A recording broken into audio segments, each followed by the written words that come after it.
안녕하세요. 정원영입니다. 오늘 주제는 트럼피즘, 트럼프주의죠. 예, 트럼피즘의 세계적 현상에 관한 제목으로 함께 생각을 해보려고 하는데요.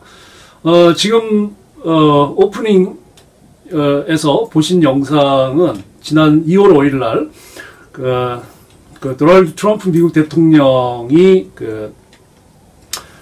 자신에 대한 상원에서 미 상원에서의 탄핵 심판이 이제 부결된 거에 대해서 탄핵안 부결된 대한 자신의 첫 반응을 이 영상을 자기 트위터에 올린 내용입니다. 그래서 이게 타임지 영상인데 이 트럼피즘, 이 영상이 트럼피즘입니다. 그래서 이 트럼프주의, 이 트럼피즘이 2016년 트럼프 대통령이 당선된 이후에 앞으로 계속 갈지도 모른다 라는 어떤 그런 의미를 담고 있는 내용이거든요.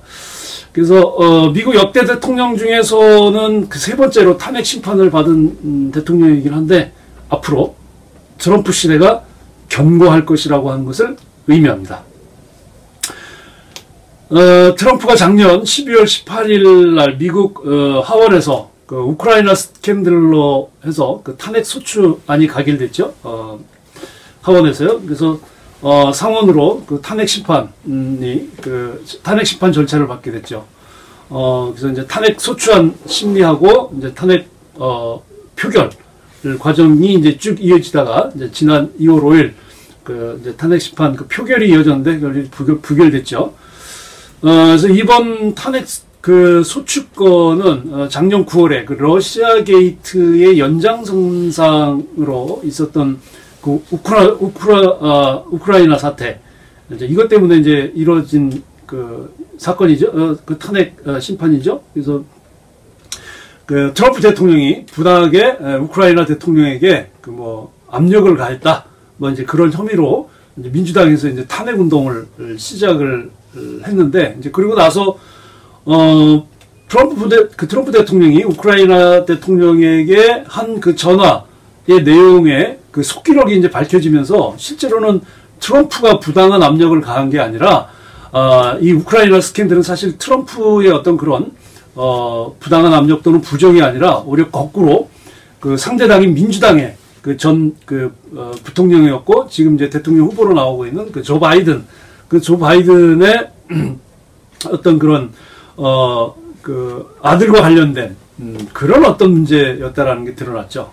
그래서 바이든의 아들이 우크라이나의 에너지 회사의 임원 자리로 입사를 하면서 엄청난 급여를 받게 됐죠. 급여를 받고 특혜를 받았는데 이제 이게 알려지면서 조 바이든 전 부통령, 지금 이제 민주당 후보로 나온 예비 후보가 이제 미국이 보증을 쓰는 이제 보증 미 정부 보증 대출이죠. 그러니까 우크라이나가 미국 정부로부터 대출을 받는 데 있어 미 정부 보출 10억 달러에 대해서 이제 그걸 무기로 해서 이제 부당하게 압력을 넣고 우크라이나 검찰이 조 바이든 자신의 아들에 대한 수사를 하지 못하도록 한 그 사건이었어요. 그러니까 결국은 우크라이나 스캔들은 트럼프의 부당한 압력이나 부정이 아니라 민주당의 바이든의 부정과 관련된 사건이라고 보죠. 그리고 요 이전에 힐러리 클린턴이 영국의 정보기관인 MI6에 허위 보고서를 낸 러시아 게이트, 그러니까 트럼프가 러시아하고 이제 내통을 했던 그런 내용으로 해서 만들어졌던 러시아 게이트도 결국 알고 보면 트럼프의 문제가 아니라 트럼프가 아니라 오히려 민주당의 스캔들로 된 거죠. 이 우크라이나 스캔들도 그렇고 러시아 게이트도 그렇고 이 민주당의 문제다라고 보죠. 자, 오늘 이제 여러분들하고 같이 생각할 내용이 이제 트럼피즘입니다. 트럼피즘. 예, 트럼피즘은 트럼프 대통령의 공약에 대한 인기를 의미하는 단어인데요. 그래서 트럼프 대통령이 이제 당선이 되면서도 좀 황당하고 그런 엉뚱한 내용들의 이야기도 많이 하고 그런 발언들을 굉장히 많이 했죠. 그래서 일부에서는 그런 트럼프 대통령의 이 좌충우돌한 그런 이제 행태라든지 언행에 대해서 언사에 대해서 심한 말로 미치광이 아니냐 이런 얘기를 했지만 실제로 그건 잘못된 판단이었죠. 오히려 트럼프의 그런 행동, 그런 어떤 어떤 발언이라든지 그런 행태들은 사실 이런 내용들을 담고 있죠. 그 트럼피즘이 담고 있는 거는 반이민 정책, 그러니까 이제 미국인들을 보호한다는 거, 그 다음에 이제 보호무역주의, 그리고 이제 가장 핵심적인 것일 수도 있겠는데요.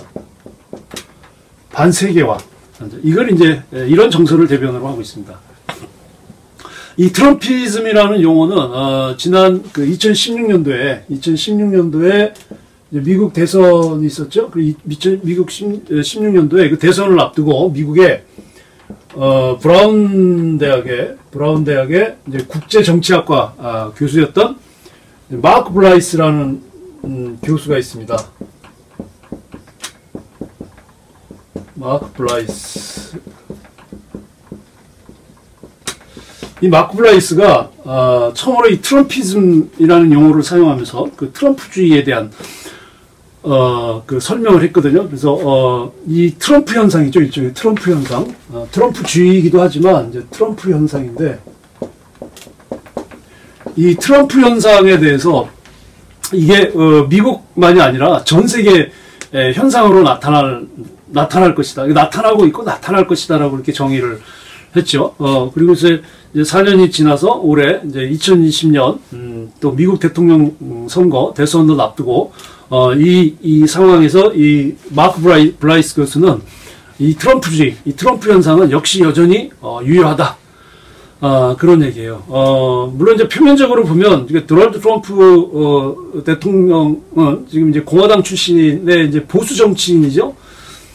그리고 그 앞전에 있었던 러시아 게이트도 그렇고 우크라이나 스탠들로 인한 그 탄핵 그 심판에 관한 이제 그런 사건들을 일련의 사건들을 거치면서 표면적으로 볼 때는 미국의 보수와 진보 진영 간의 어떤 기싸움처럼 보이지만 그래서 이제 보수를 지지하는 미국 내의 유권자들이 지지하는 것처럼 보이긴 했지만 또 그런 경향으로 나타나긴 했죠. 그렇지만 이 마크 블라이스 교수는 이 트럼프 현상에, 그리고 이제 트럼프 대통령을 놓고 표면적으로 보여줬던 이 보수와 진보라는 그런 어떤 진영 간의 대립으로 보는 게 아니라 이제 그보다 더 큰 그림으로 보는 거죠. 그러니까 세계적인 어떤 배경으로 놓고 봤을 때 트럼프 현상, 트럼피즘이 나오게 된, 그리고 트럼프가 당선되게 되고 트럼프가 이런 정책들을 실행하게 되는 그 배경에는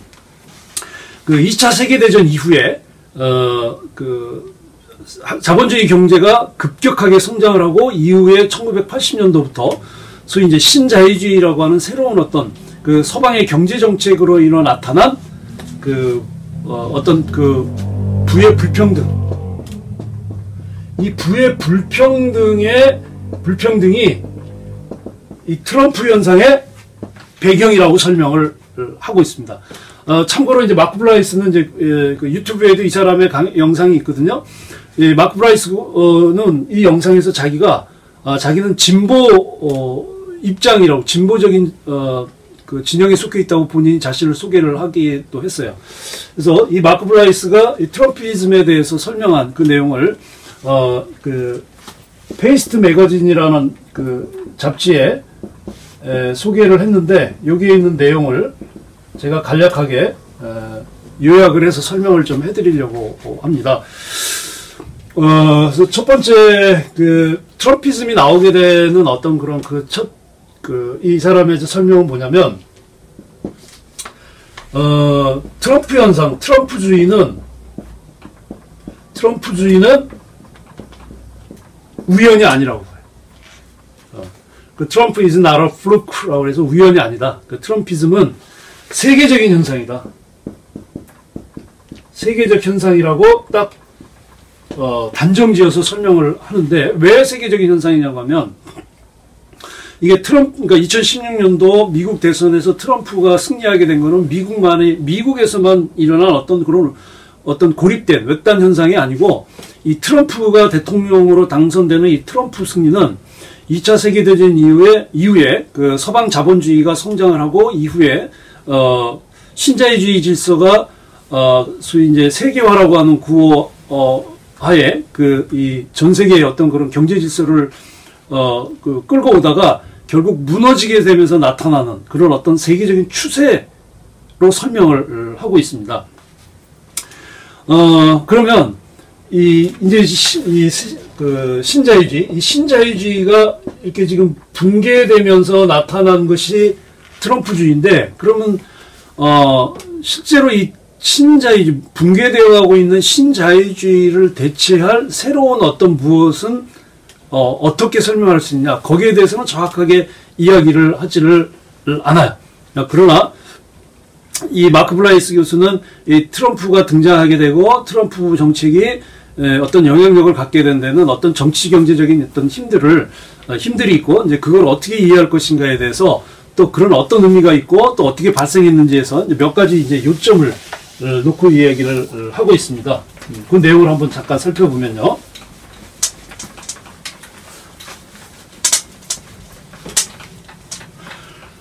첫 번째, 이제 트럼피즘 현상의 첫 번째는, 2차 세계대전 이후에, 2차 세계대전 이후, 세계 경제 질서를 주목해야 된다. 라고, 이야기를 하고 있어요. 이 세계 질서의 이유는 뭐냐면, 1945년 이후부터, 이제 1960년대 말, 60년대 말, 또는 이제 1970년대 초까지 자본주의가 엄청난 성장을 하게 되죠. 그리고 각국의 이제 서방 국가들, 서부 자본주의 국가들이 두 개의 목표에 중점을 둬요. 그건 뭐냐면 이제 경제 성장하고 완전 고용입니다. 그래서 이 시기 동안에 서방 자본주의 국가들이 추진했던 게 뭐냐면 크게 이런 이 경제 성장과 완전 고용인데, 이걸 통해서 이루어진 게 뭐냐면, 자본주의 국가가 성장된 게 뭐냐면 이제 케인지언 복지 국가예요. 이 케인지언, 특히 이제 유럽이죠. 이제 케인지언 복지 국가를 세우게 되는데, 이 케인지언 복지 국가가 가지고 있는 중요한 특징이 뭐냐면 지속적인 경제 성장입니다. 지속적 경제 성장. 그래서 1950년대 이후에는 연 7% 이상의 성장을 하게 돼요. 그래서 지속적인 경제 성장을 하게 되고, 이제 두 번째는 완전 고용입니다. 완전 고용이요. 그리고 이제 세 번째가 남성 생계부양자, 그러니까 남성 노동자들이죠. 남성 노동자에 대한 복지급여. 이 세 가지의 어떤 그런 내용들을 중심으로 하는 이제 케인지언 복지국가가 성립이 되고요. 이 케인지언 복지국가가 성립되는 데 있어서 가장 중요한 핵심은 역시 이 지속적인 성장에 달려 있었죠. 성장이 되지 않으면 고용이 늘어날 수가 없고, 고용이 늘어나지 않으면 또 고용이 늘어나고, 그리고 임금이 계속 증가하지 않으면 국가가 걷어들이는 세금이 증가할 수가 없죠. 세금이 증가해야 이제 거기에 따르는 복지급여라든지 복지 예산, 복지급여 지출이 충당되기 때문에 이런 지속적인 성장은 굉장히 중요한 내용이었어요. 이제 그러다가 이렇게 되어다가 이제 1970년대 중반으로 오면서 이제 1970년대 두 번의 오일 쇼크를 겪죠. 오일 쇼크를 겪으면서 이제 원자재 가격이 상승하고 이러면서 물가가 급작스럽게 뛰는 인플레이션 현상을 겪게 돼요. 그래서 이 인플레이션 현상을 겪으면서 각국이 특히 이제 이 서방 자본주의 국가, 그러니까 케인지언 복지 국가들이 이제 복지 지출을 줄이게 됩니다. 그래서 케인지언 복지 국가가 이제 서서히 이제 줄어들게 되는데, 그래서 이들 국가들이 이제 인플레이션이 너무 심하니까 이들 국가들이 이제 지금까지 복지 국가가 대상으로 해왔던 이 남성 노동자들 중심에서 이 남성 노동자들을 지원하는, 급여를 제공하는 어떤 사회보장제도 중심에서 투자자라든지 아니면 은행이라든지 아니면 재산을 많이 가지고 있는 이 부자들, 이런 어떤 채권자 계층들에게 더 많은 혜택을 주는 정책을 피기 시작합니다. 그것이 1980년대예요. 그래서 영국의 대처 수상이라든지 영국의 레이건, 근데 일본 같은 경우 이제 나카츠무라 수장이 이제 연차적으로 순차적으로 이제 되면서 이들이 그런 정책을 피게 되고, 그래서 이제는 이 노동자라든지 노동조합에 대한 어떤 중심의 정책이 아니라 소비자로서의 유권자 또는 이제 유권자로서의 소비자의 권리를 더 중요하게 생각하는 정치인들이 나타나게 돼요. 그러다 보니까 중국에서 만드는 이 값싼 제품들은 좋은 거고, 자국 내에서 노동자들이 비싼 임금을 받으면서 만드는 어떤 이 제품들은 안 좋은 거다. 이제 그렇게 이제 설명을 하게 된 거예요. 그러다 보니까 점차적으로 노동조합의 세력이 약화되고, 그리고 노동조합 자체의 이제 존재감이 없어지게 되고, 따라서 이 채무자로서의 노동자들의 삶은 더 나빠지게 된 거죠.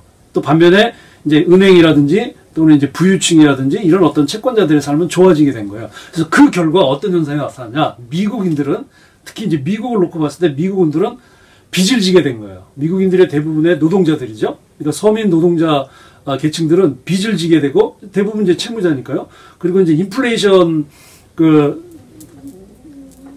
잡다 보니까 인플레이션 이상으로, 물가 상승 이상으로 급여가 증가하지가 않는 거예요. 임금이 증가하지 않게 되고요. 그래서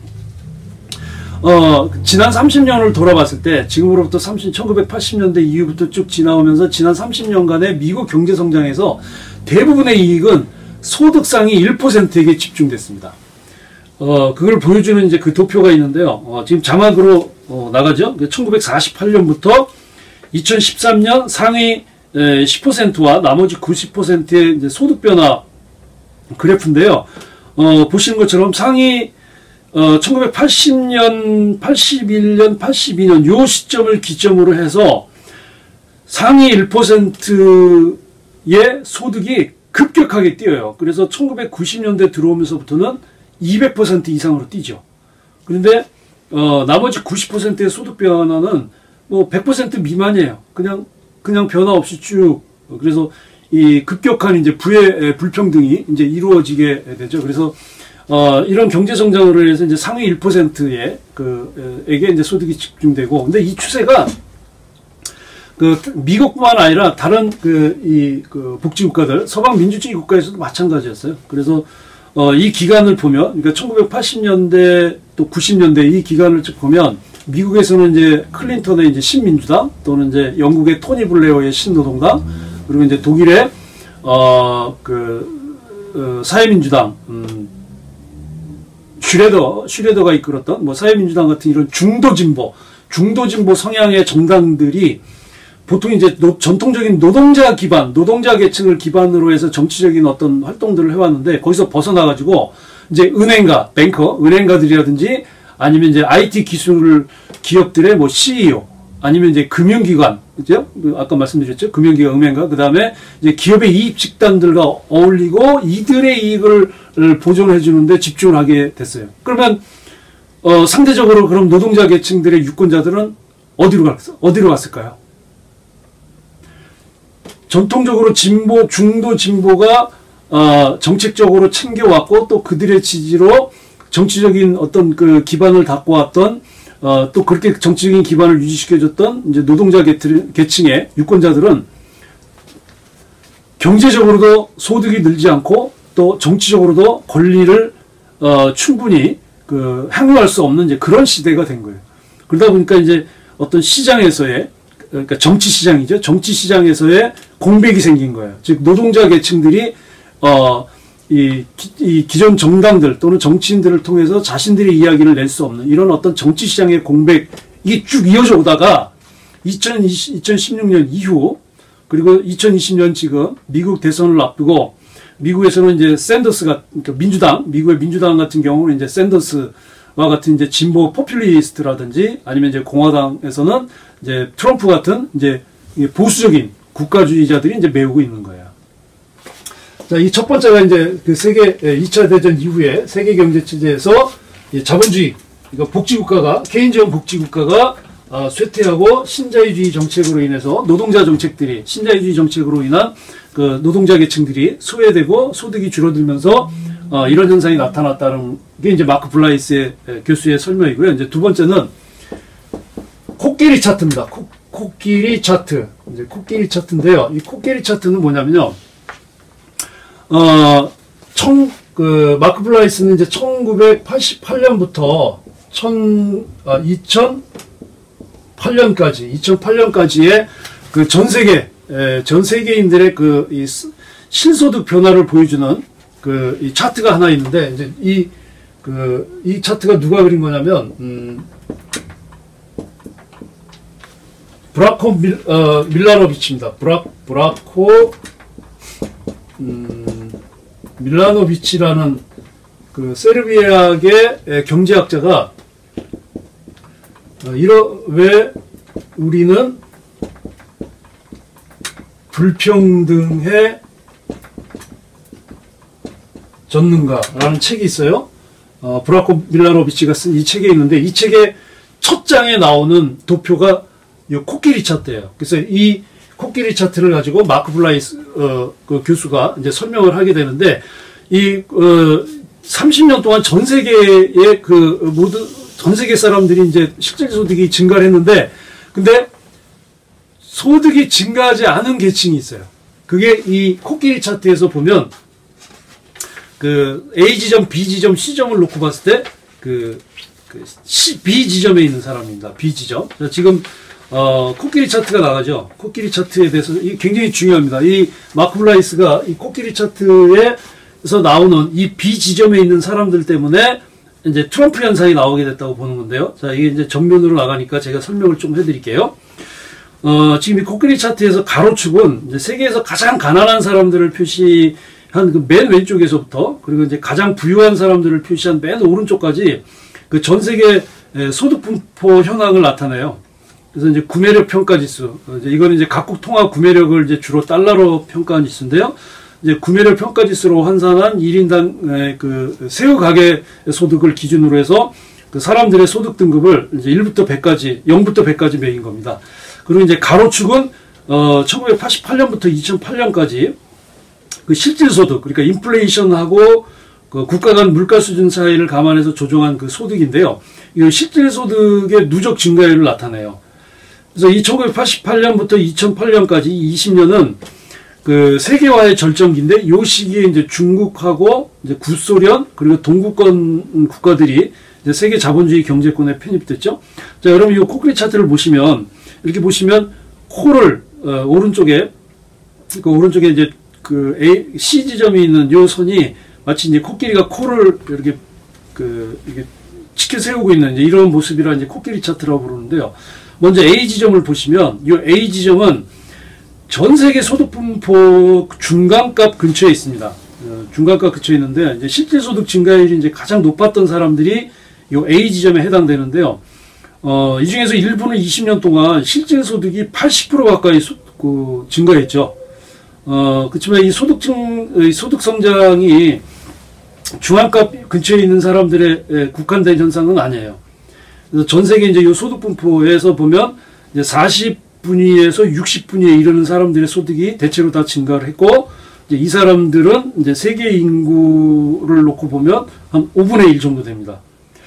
그 A 집단에 포함된 사람들이 대부분 이제 아시아 신흥국가의 국민들인데요. 그 중에 중국이 다수를 차지해요. 그 외에 이제 인도, 태국, 베트남, 인도네시아 국민이 포함되는데, 이제 이 사람들은 그 자기네 나라 해당 국가 내에서 가장 부유한 사람들은 아니에요. 오히려 이제 이들 나라의 부유층들은 이제 전 세계 소득 분포에서 보면 굉장히 높은 축에 속하고, 이제 이 그래프, 이 코끼리 곡선, 코끼리 차트를 놓고 보면 이제 오른쪽에 위치하죠. 자, 그 다음에 이제 B 지점을 한번 보겠습니다. B 지점을 보시면, A 지점보다는 오른편에 와 있죠. 이제 그 얘기는 이제 B 지점에 있는 사람들이 A 지점 사람보다 더 부유하다는 뜻입니다. 근데, 주목해야 될 거는 이 B 지점의 세로축 값이 0에 가깝다는 사실이에요. 이건 뭘 의미하냐면 20년 동안 그 B 지점의 사람들의 실질 소득이 전혀 증가하지 않았다는 거예요. 이 B 지점, 이 집단에 속하는 사람들이 대부분 그 경제협력개발기구, 그러니까 OECD죠. OECD 회원국가인 이 고소득 국가 국민들인데, 그 대부분이 미국, 그다음에 독일을 위시한 이제 서유럽 국가, 이제 호주와 같은 이런 이제 전통적인 그 부자 나라하고 이제 일본 국민들이에요. 그래서 이 사람들이 이제 해당 국가로 보면 이제 소득 분포에서 보면 하위 절반을 차지합니다. 그러니까 소득을 10분위 1로 놓고 봤으면 5분위부터 1분위까지죠. 그러니까 소득 하위 5분위 예, 소득이 되는 건데 5분위 이하. 그래서 이 고소득 국가의 중하위층 또는 이제 저소득층이 바로 이 B 지점에 있는 사람들이에요. 그러니까 이 사람들은 20년 동안 그 누적 소득 증가율이 0에서 7%밖에 안 되는 거예요. 그러니까 세계화의 혜택을 못 받은 사람들인 거죠. 이제 문제는 이 사람들이에요. 그 다음에 이제 C 지점을 보시면 이제 세계 각국의 최고 부유층인 이제 세계 최상위 소득 집단 1%를 의미하는데요. 1988년부터 2008년까지 이제 실질 소득이 상당한 폭으로 증가한 사람들입니다.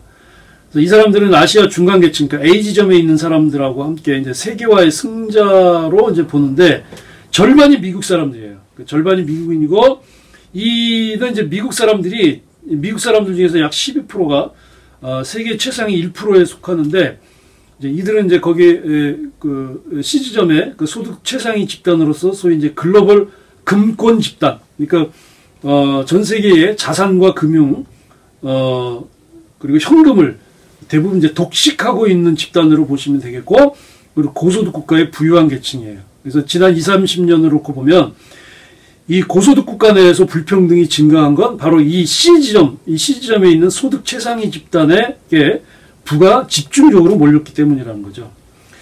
그래서 이 코끼리 차트를 보면, 코끼리 곡선이라고도 하고 코끼리 차트를 보면 지난 30년 동안 세계화의 결과를 놓고 봤을 때 세계화의 승자와 패자가 분명하게 나타나죠. 트럼프는 바로 이 지점, 이 지점에서 세계화의 패자인 미국의 중간 소득층과 이 소득 하위 계층들, 이런 사람들을 위한 일자리를 창출하겠다. 그래서 이제 반세계화와 다자간 무역 제재를 깨고 이제 보호 무역으로 가려고 하는 거예요. 그러니까 이제 이게 미국뿐만 아니라 서방 국가들의 이제 많은 이제 공장 노동자들, 노동자 계층 그룹들이 이제 세계화에 대해서 화난 이유가 바로 이거예요. 그러니까 신흥 국가의 중간 계층, 중산층들하고 소위 이제 고소득 국가의 상류층들은 엄청난 부가 증가했는데 자신들은 오히려 부가 더 감소했거나 전혀 늘지 않았다는 거에 대해서 세계화의 혜택을 보지 못했다는 거에 이제 분노한 거죠. 그래서 오히려 이제 이 세계화 때문에 자신의 삶이 더 나빠졌다고 보는 거예요.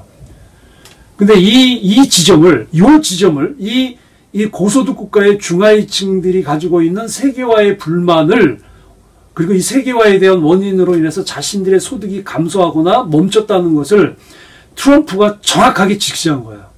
그래서 트럼프가 이 사람들을 향해서 일자리를 되찾고, 그리고 미국으로 제품을 수출하는, 주로 중국이죠, 기업들에게 세금을 올리겠다고 공약을 했을 때 미국의 디트로이트처럼 자동차 도시죠, 이런 사형화된 공업 지역에 있는 이 노동자 주민들, 노동자 계층들에게 엄청난 반응을 불러일으킨 거예요. 자, 그런 거고요. 그 다음에 이제 두 번째가 이제 이 코끼리 차트를 통해서 이제 미국을 중심으로 한 고소득 국가의 중하위 소득계층들의 불만에서 이제 배경이 됐다라고 하는 거고요. 그 다음에 이제 세 번째가 트럼프 현상은 반엘리트 정치라는 겁니다. 반엘리트 정치에 대한 투표로 나타난 겁니다. 그러니까 반엘리트라는 건 엔티 엘리트라는 거죠. 엘리트 정치에 대해서 반대한다라는 거예요. 그래서 트럼프에게 표를 던진 상당한 투표는 영국의 브렉시트라든지 유럽의 다른 이제 포퓰리스트 정당처럼 어떤 절망을 겪고 있는 유권자, 유권자들의 어떤 투표를 시위성 투표예요. 그래서 기득권이라든지 이제 주류 언론에게 던지는 메시지일 수도 있거든요. 이런 거죠. 그러니까 나는 당신들이 하는, 그러니까 기득권 정치인들이나 주류 언론에 대해서 난 당신들이 하는 게 마음에 들지 않는다. 우리가 당신들이 만들어 놓은 이 시스템은 우리한테 전혀 도움이 되지 않는다. 우리의 생활을 개선시키지도 않았고 우리의 삶에 아무런 도움이 되지도 않았다.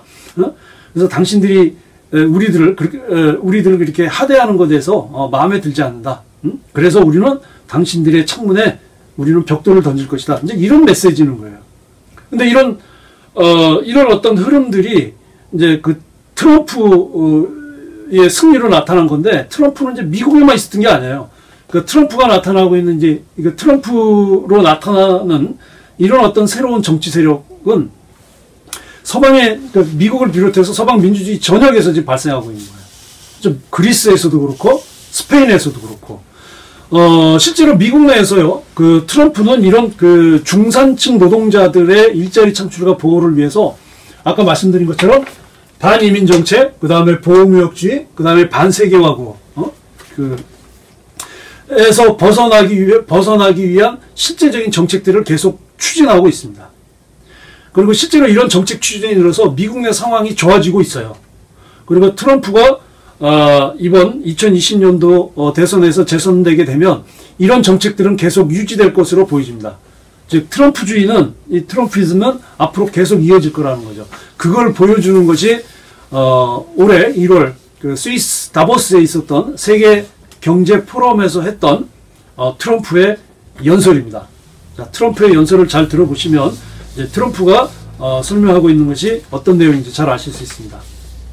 When I spoke at this forum 2 years ago, I told you that we had launched the great American comeback. Today I'm proud to declare that the United States is in the midst of an economic boom, the likes of which the world has never seen before. We've regained our stride, rediscovered our spirit, and reawakened the powerful machinery of American enterprise. America is thriving, America is flourishing, and yes, America is winning again like never before. Since my election, America has gained over 7 million jobs, a number unthinkable. I wouldn't say it, I wouldn't talk about it, but that was a number that I had in mind. The projection was 2 million, we did 7, more than 3 times the government's own projections. The unemployment rate is now less than 3.5%, and at 3.5%, that's a number that is the lowest in more than 50 years. The average unemployment rate from my administration is the lowest for any U.S. president in recorded history. We started off with reasonably high rate. 잘 보신 것처럼 트럼프는 자기가 대통령으로 당선된 이후에 700만 개의 일자리가 다시 생겨났다고 자신 있게 이야기하고 있어요. 그리고 이 700만 개의 일자리 혜택을 얻은 사람들은 지금껏 미국이겠죠. 미국에서 세계화로 인해서 지난 30년간 세계화로 인해서 정치 시장에서 완전히 배제되었던 노동자 계층이라는 거예요. 그래서 이들이 트럼프를 지지하게 되고, 이런 트럼프에 대한 지지는 결국 기득권 정치에 대한 반란이고, 또 어떤 속임수와 이제 기득권을 유지하기 위해서 권력 유지에만 눈이 먼 그런 엘리트 정치에 대한 반란으로 해석이 되는 겁니다.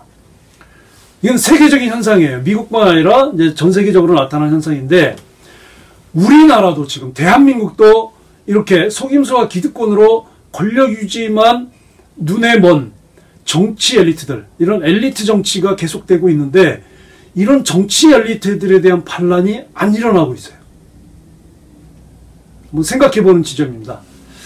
자, 그러면 이렇게 이 트럼프주의가 나오게 되는 이제 3가지 배경을 마크 블라이스 교수가 쓴 그 페이스트 매거진의 내용을 이제 주요한 내용으로 이제 정리를 해드렸는데, 자, 그러면 그 다음에 뭐냐? 그 다음에는 어떻게 될 것이냐라고 해서 마크 블라이스 교수가 이 트럼피즘 시대를 맞은 미국에게 있어서 미국은 유럽하고 비교해볼 때 굉장히 낙관적으로 봐요. 그 이유가 미국은 유럽에 비해서 이점이 있는데, 그게 뭐냐면 유럽은 그 유로라고 하는, 유럽연합은 유로라고 하는 단일 통화에 묶여 있다고 하는 지점이에요. 근데 그 부분에서 미국은 상당히 이제 자유롭다는 얘기죠. 그러니까 유로를 쓰는 유럽연합의 유로존 국가들은 이 통화 정책을, 단일 통화이기 때문에 통화 정책을 해결할 수 없는 그런 어떤 그 충돌하는 정치적인 안건들이 굉장히 많다는 거예요. 그러니까 통화는 하나지만 각국 간에 그 유로존 국가들 간에 서로 충돌되는 여러 가지 정치적 사안이 있는데 이거는 단일 통화로 해결할 수 없다라는 거죠. 그렇기 때문에 유로존의 국가들인 유럽연합보다 미국이 훨씬 더 이런 정치적인 이해들을 쉽게 해결할 수 있는데 이점을 가지고 있다는 거 보여요. 그래서 이 블라이스 교수의 견해를 보면 트럼프가 굉장히 긍정적인 효과를 가지고 있을 거라고 보는 거예요. 왜냐하면 특히 이제 그 고립주의, 아메리카 퍼스트로 나타난 그 2016년도에 트럼프가 미국 우선주의, 아메리카 퍼스트, 다시 다른 말로 표현하면 이게 미국 고립주의거든요. 이 미국 고립주의라는 건 뭐냐면 유럽이라든지 또는 미국의 군사적 지원을 받고 있는, 그러니까 직접적으로 미군이 주둔을 하거나 아니면 군사력으로 보호를 동맹을 통해서 보호를 받고 있는 다양한 동맹 국가들이 군사적으로 독립을 하게 되면 독립을 통해서 미국이 더 이상 그런 동맹 국가들에 대한 어떤 군사적 지원을 하지 않음으로써 미국이 얻게 되는 이득은 굉장히 많다라는 거죠. 예를 들면 지금 그 독일 같은 경우도 그렇죠. 프랑스 같은 경우도 미국의 어떤 그런 국방력에 의존하지 않고 자신들이 그러니까 자기네 해당 국가들의 국방력으로 국방력을 더 지출하고, 그리고 나토가 이제 존재하는 이유, 북대서양 조약기구가 존재하는 이유가 이제 러시아에 대한 견제인데, 이제 러시아하고 화해를 하게 되면 오히려 실제로 그 미국에게는 유럽에 대한 유럽 이제 동맹국들에 대한 이제 군사비 지출이 들기 때문에 미국으로서는 훨씬 더, 미국의 고립주의는 훨씬 더 많은 이득을 얻게 될 것이라는 거죠. 그러니까 이렇게 여러 가지로 미국 트럼프주의가 앞으로 더 많은 이제 성과를 얻을 것이라고 보는 거죠. 이제 그 중에 하나가 이제 고립주의, 특히 이제 우방국들, 동맹국들에 대한 군사적 지원을 이제 줄임으로 인해서 이제 그 성과들이 나타날 것이다라고 하는 그런 거죠. 그래서 이 트럼프 정부가 그 트럼프 정부를 볼 때, 트럼피즘을 볼 때 진보주의자들이 보는, 또는 이제 미국의 진보 좌파들, 그러니까 샌더스와 같은 이제 미국 민주당 후보, 예비 후보들이 가지고 있는 좌파 정책보다 더 급진적일 수 있어요. 그리고 분명히 한 가지 확실한 사실은 지난 30년 동안 서방 자본주의 국가를 이끌어왔던 이 신자유주의 정치 질서가 트럼프에 의해서, 또는 트럼피즘, 이 트럼프주의에 의해서 무너지고 있다는 거죠. 근데 미국에서는 이제 그런 거죠. 만약에 트럼프가 아닌 레이건처럼 이런 어떤 보수주의 정치가 다시 돌아온다면 부유층은 더 부유해지고, 그리고 부유층들을 더 부유하게 함으로써 뭐 그들의 어떤 부를 통해서 그들의 부가 서민들이나 저소득층에게 이제 그 떨어진다고 하는, 소위 낙수 효과를 본다고 하는, 이제 그럼으로써 어떤 경제 포퓰리즘을 갖게 된다는 것에 대한 두려움이 있는 거죠. 그러다 보니까 더 그 트럼프에 대한 어떤 지지와 또는 트럼프 정치에 대한 그 어떤 열망이 더 강해지고 있고, 이것이 전 세계적으로 나타나고 있다고 하는 거죠. 그러니까 지난 30년 동안 세계화에서 전혀 이득을 보지 못하거나, 또는 세계화의 영향으로 피해를 본 서방 자본주의 국가의 그 가난한 중산층 또는 중하위층 노동자들에게 있어서는 이런 트럼프주의가 더 강하게 어필되고 있다는 거죠. 자, 그렇다면 지금 이 시점에서 우리 앞에 놓여진 질문은 무엇일까요? 미국에서 민주당이 그 공화당에서 지금까지 했던 것처럼 포퓰리즘 정책으로 대안을 내놓을까요? 또는 미국의 진보 민주당의 좌파들이 트럼프주의에 대해서, 트럼프주의와 이 트럼피즘과 대결해서 패배할까요? 또는 승리할까요? 그래서 결국 트럼프가 만약 패배한다면, 민주당이 패배한다면, 민주당 좌파가 패배한다면, 그 트럼프를 지지하는 증산층과 또 노동자 계층에 대한 호소들이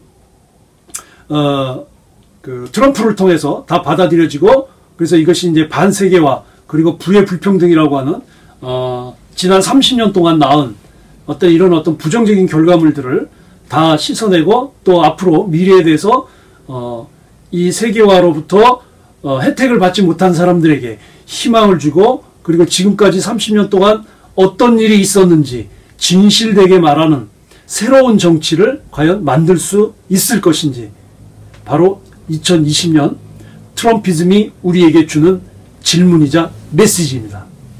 지난 30년간 신자유주의가 만들어 놓은 부의 불평등의 세계, 그리고 거기서 부의 심각한 왜곡, 부의 심각한 그 불평등을 통해서 나타난 이 사회적인 다양한 불평등을 트럼프는 여러 방식을 통해서 자국 내에서, 미국 내에서 깨려고 하는 정책들을 또 깨고 있습니다. 또 앞으로 재선이 되면 또 깨기 위한 방향으로 나아갈 것입니다. 자, 이런 트럼피즘, 트럼프주의가 전 세계적인 현상으로 나타나고 있다면 우리 대한민국, 이 한국에서의 잘못된 정치 엘리트, 그리고 이 정치 시장에서 배제된, 낙오된 또는 권리를 빼앗긴 정치 소비자들의 권리를 어떻게 되찾을 수 있을까요? 우리에게 주어진 숙제일 것입니다. 감사합니다.